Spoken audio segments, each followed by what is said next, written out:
Big boss ಮನೆಯಿಂದ ಹೊರ ಹೋದ್ಮೇಲೆ ನಿನ್ನ ನಂಬರ್ ಬ್ಲಾಕ್ ಮಾಡ್ತೀನಿ ಅಂತ ಕಾವ್ಯ ಗಿಲ್ಲಿಗೆ ಹೇಳಿದ್ದಾರೆ. ಇಷ್ಟು ದಿನ ಚೆನ್ನಾಗಿದ್ದು ಫಿನಾಲೆಗೆ ಒಂದು ದಿನ ಇರುವಾಗ ಕಾವ್ಯ ಹೀಗೆ ಹೇಳಿದ್ಯಾಕೆ? ಬಿಗ್ ಬಾಸ್ಗೆ ಮಾತ್ರ ಸೀಮಿತವಾಯ್ತಾ ಕಾವ್ಯ ಗೆಳೆತನ? ಅಸಲಿ ವಿಚಾರ ಏನು ಅಂತ ಈ ಸ್ಟೋರಿಲಿ ಹೇಳ್ತಾ ಹೋಗ್ತೀವಿ, ಕೊನೆವರೆಗೂ ನೋಡಿ. ಬಿಗ್ ಬಾಸ್ ಮನೆಗೆ ಗಿಲ್ಲಿ ಎಂಟ್ರಿ ಕೊಟ್ಟಿದ್ದೆ ಕಾವ್ಯ ಜೊತೆ ಜಂಟಿಯಾಗಿ. ಉಳಿದೆಲ್ಲ ಜಂಟಿಗಳಿಗಿಂತ ಈ ಜಂಟಿ ಜೋಡಿ ವಿಭಿನ್ನವಾಗಿ ಕಾಣಿಸ್ಕೊಳ್ತಾ ಇತ್ತು. ಅದರಲ್ಲೂ ಕಾವು ಕಾವು ಅಂತ ಗಿಲ್ಲಿ ಹೇಳ್ತಾ ಇದ್ದಿದ್ದಕ್ಕೆ ಈ ಜೋಡಿಗೆ ಭರ್ಜರಿ ಮೈಲೇಜ್ ಸಿಕ್ಕಿತ್ತು.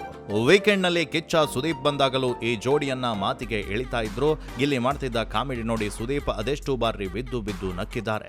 ಗಿಲ್ಲಿ ಆರಂಭದಲ್ಲಿ ಒಂದು ಮಾತು ಹೇಳಿದ್ರು, ನಾನಿನ್ನ ಕೈ ಹಿಡಿದು ಒಳಗ್ ಬಂದಿದ್ದೇನೆ, ನಾನು ಯಾವತ್ತೂ ಕೈ ಬಿಡಲ್ಲ ಅಂತ.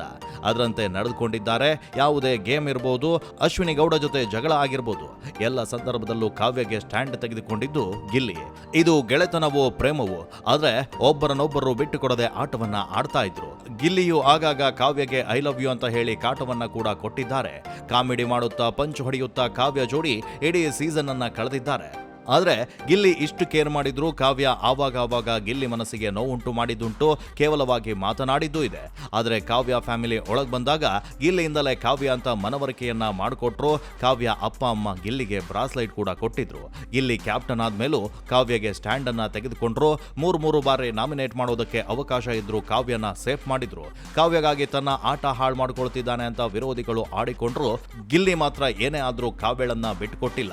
ಈಗ ಫಿನಾಲೆಗೆ ಒಂದು ದಿನ ಇರುವಾಗ ಕಾವ್ಯ ಗಿಲ್ಲಿಗೆ ನಿನ್ನ ನಂಬರ್ ಬ್ಲಾಕ್ ಮಾಡ್ತೇನೆ ಅಂತ ಹೇಳಿದ್ದಾರೆ.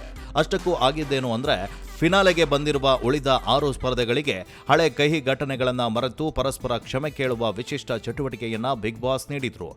ಈ ಟಾಸ್ಕ್ ವೇಳೆ ಮೊದಲು ಗಿಲ್ಲಿ ಕಾವ್ಯರನ್ನ ಸ್ವಾರಿ ಕೇಳಿದ್ದಾರೆ. ನಾನು ಎಷ್ಟು ರೇಗಿಸಿದ್ರು ನೀನು ಸಹಿಸಿಕೊಂಡಿದ್ದಕ್ಕೆ ಸ್ವಾರಿ ಅಂತ ಹೇಳಿದ್ದಾರೆ. ಕಾವ್ಯ ಕೂಡ ಗಿಲ್ಲಿ ಬಳಿ ಹಳೆಯ ವರ್ತನೆಗಾಗಿ ಕ್ಷಮೆ ಕೋರಿದ್ದಾರೆ. ಗಿಲ್ಲಿಯ ಮನಸ್ಸು ನೋಯಿಸಿದ್ದಕ್ಕೆ ಸ್ವಾರಿ ಅಂದಿದ್ದಾರೆ. ಟಾಸ್ಕ್ನ ಭಾಗವಾಗಿ ಪತ್ರ ಬರೆದ ಕಾವ್ಯ ಗಿಲ್ಲಿಯನ್ನ ಉದ್ದೇಶಿಸಿ ಮಾತನಾಡುತ್ತಾ, ಗಿಲ್ಲಿ, ನಾನು ನಿನಗೆ ಸಾಕಷ್ಟು ಬಾರಿ ಬೇಜಾರು ಮಾಡಿದ್ದೇನೆ. ನೀನು ನಂಗೆ ಇರಿಟೇಟ್ ಮಾಡಿದಾಗೆಲ್ಲ ಇದೊಂದು ಶೋ, ಜನ ನೋಡ್ತಿರ್ತಾರೆ ಎನ್ನುವುದನ್ನ ಮರೆತು ಸಿಟ್ನಲ್ಲಿ ನಿನ್ನ ಮೇಲೆ ಕೂಗಾಡಿದ್ದೇನೆ ಮತ್ತು ಕೆಲವೊಮ್ಮೆ ಬೇರೆಯವರ ಮುಂದೆ ನಿನ್ನನ್ನ ಬಿಟ್ಟುಕೊಟ್ಟಿದ್ದೇನೆ. ಒಬ್ಬ ಗೆಳತಿಯಾಗಿ ನಾನು ಮಾಡಿದ್ದು ತಪ್ಪು, ದಯವಿಟ್ಟು ನನ್ನನ್ನ ಕ್ಷಮಿಸು ಅಂತ ಭಾವುಕರಾಗಿ ನುಡಿದ್ರು ಕಾವ್ಯ. ಅಲ್ಲದೆ ಕ್ಷಮೆ ಕೇಳುವ ಜೊತೆಗೆ ಕಾವ್ಯ ತಮ್ಮ ಎಂದಿನ ಸ್ಟೈಲ್ನಲ್ಲಿ ಗಿಲ್ಲಿಗೆ ಒಂದು ವಾರ್ನಿಂಗ್ ಕೂಡ ಕೊಟ್ಟಿದ್ದಾರೆ. ನಾವಿಲ್ಲಿ ಇರೋದು ಇನ್ನು 2-3 ದಿನ, ಇನ್ಮೇಲಾದ್ರೂ ರೇಗಿಸೋದನ್ನ ನಿಲ್ಲಿಸು, ಇಲ್ಲದಿದ್ರೆ ಹೊರಗೆ ಹೋದ್ಮೇಲೆ ನಿನ್ನನ್ನ ಪಕ್ಕ ಬ್ಲಾಕ್ ಮಾಡ್ತೀನಿ ಅಂತ ತಮಾಷೆಯಲ್ಲೇ ಎಚ್ಚರಿಕೆ ನೀಡಿದ್ರು. ಕಾವ್ಯ ಅವರ ಕ್ಷಮೆಯಾಚನೆಗೆ ತಮ್ಮದೇ ಸ್ಟೈಲ್ನಲ್ಲಿ ಉತ್ತರಿಸಿದ ಗಿಲ್ಲಿ ನಟ, ಐ ಆಮ್ ವೈಟಿಂಗ್, ಧೈರ್ಯ ಇದ್ರೆ ಬ್ಲಾಕ್ ಮಾಡು ಎಂದಿದ್ದಾರೆ. ನಂತರ ಕಾವ್ಯ ಬರೆದ ಪತ್ರವನ್ನ ಬೆಂಕಿಗೆ ಹಾಕಿ ಹಳೆಯ ಕಹಿ ನೆನಪುಗಳನ್ನ ಸುಟ್ಟಾಕುವ ಪ್ರಕ್ರಿಯೆಯನ್ನ ನಡೆಸಿದ್ರು.